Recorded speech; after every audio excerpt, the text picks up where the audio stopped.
It began as the sort of small annoyance you learn to live with in an old building. Odd, intermittent noises that made you raise an eyebrow and then forget about them. I live on the 5th floor, apartment 5B, and for months the door next to mine, 5D, had a faded for sale sign stuck to it. Neighbours said the landlord kept it empty. Some joked about cheap rent, others about ghosts. One rainy Tuesday I came home late, keys in hand, and heard a single, unmistakable sound from behind that door. A laugh. Not a full laugh, but a short, breathy chuckle, like someone surprised to hear their own voice. I paused in the hallway listening.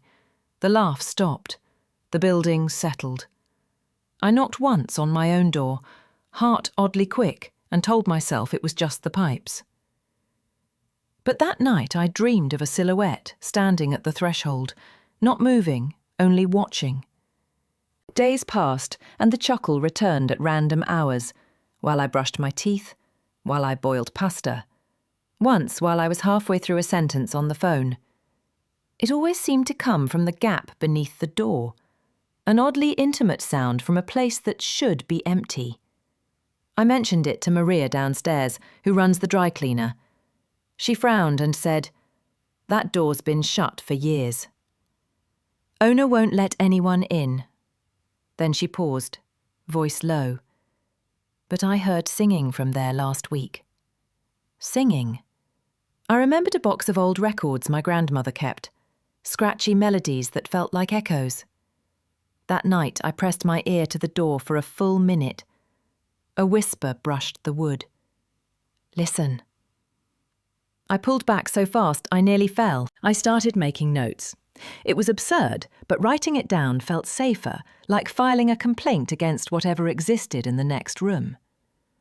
I logged times, textures of sound, odd pheromones of memory that accompanied them, a smell of lemon when the chuckle came, mildew when there was a creak, the sudden metallic tang of pennies when the whisper said a name I didn't recognise.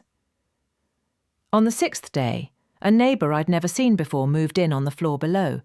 She introduced herself as Lena, nervous and overly apologetic for the boxes left in the hall. "Have you heard anything?"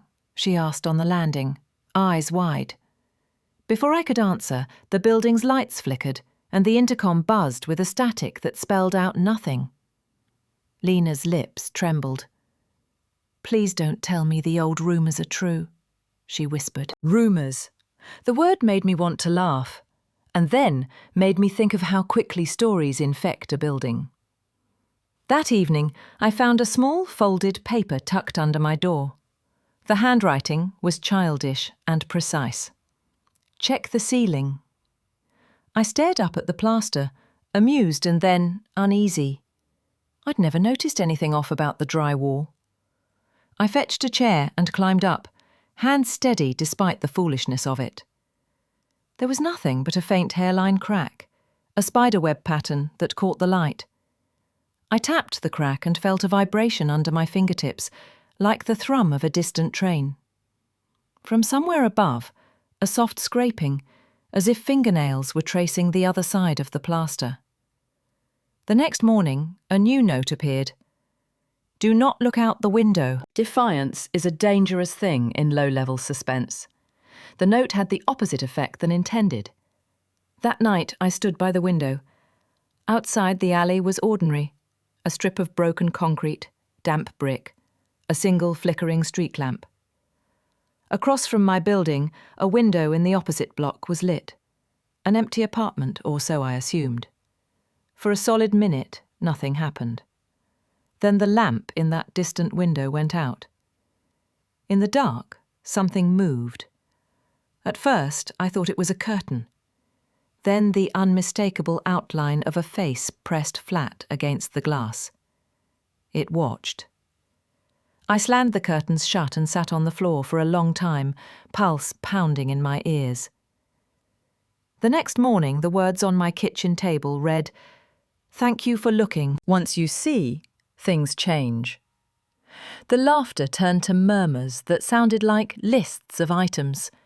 Small spoon, blue thread, 1 page. Items that could be ordinary but carried a cadence that felt like inventory. I began to find objects in odd places. A single button on the windowsill, a bent paperclip beside the sink, a scrap of newspaper under my pillow.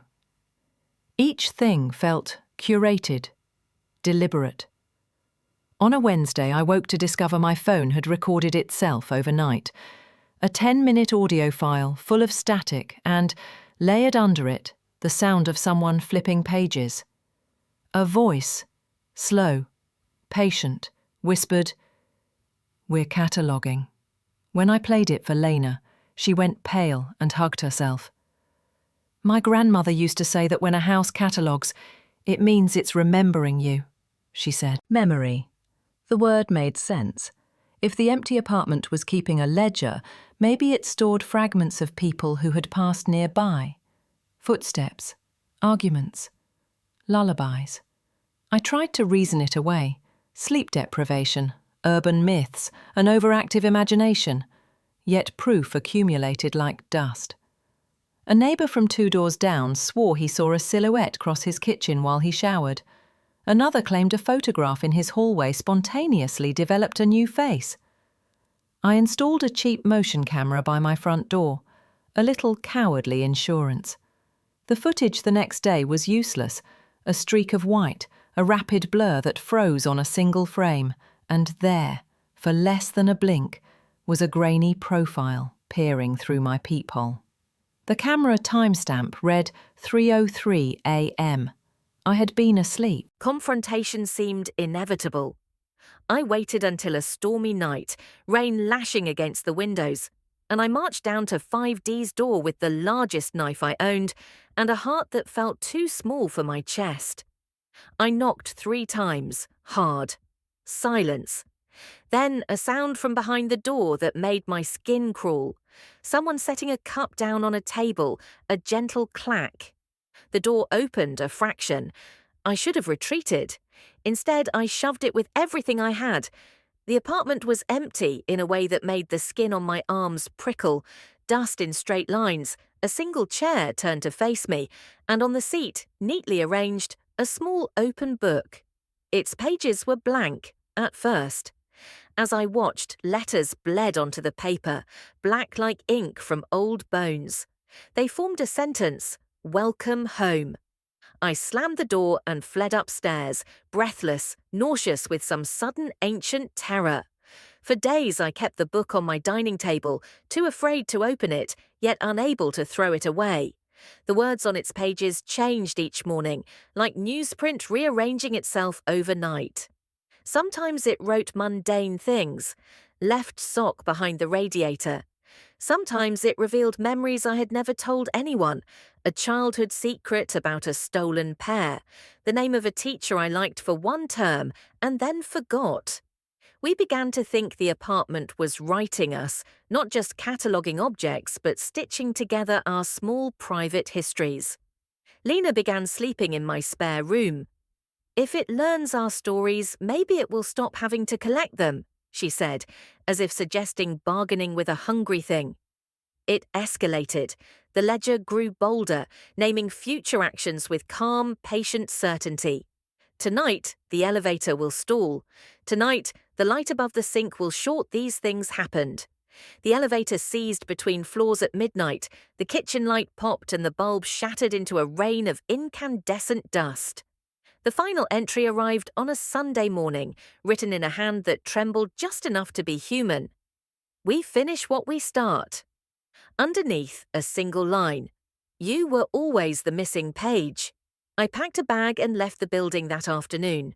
Outside, the street smelled like ozone and wet asphalt, ordinary and terrible at once.